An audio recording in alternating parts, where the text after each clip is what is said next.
Mera Breeze simte adierea vacanței. La Mera Breeze, în Mangalia, vei descoperi toate elementele unei vacanțe de 4 stele. Preparatele savuroase, camerele ultra-confortabile, briza mării, sunetul valurilor, plaja aurie și liniștită. Dacă iubiți marea și vă este dor de briza ei, hotelul Mera Breeze este cel mai potrivit loc pentru a savura în tihnă un meniu à la carte și a admira o priveliște de neuitat, indiferent de anotimp.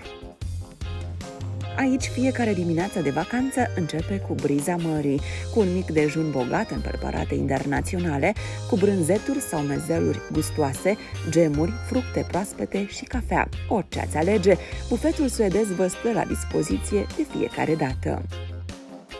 Spațiile largi asigură un confort mental mai ridicat, motiv pentru care la Mera Breeze camerele sunt spațioase. Ai acces pe bază de cartelă, aer condiționat, Wi-Fi, LCD TV, telefon, safe, baie cu cabină de duș, uscător de păr și cosmetice hoteliere, papuci de cameră și halate de baie. Zilele la malul mării sunt potrivite atât pentru vacanțele mult așteptate, cât și pentru conferințele și evenimentele importante de la locul de muncă.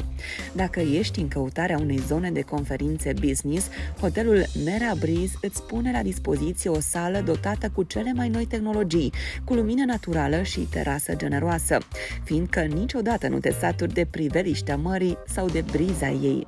Restaurant cu seri tematice și muzică live, bufet și meniu à la carte pentru cele mai gustoase mese, bar cu cocktailuri fine, servicii de calitate și o atitudine mereu deschisă. Orice zi poate deveni plină de culoare și prospețime în interpretarea Mera Breeze.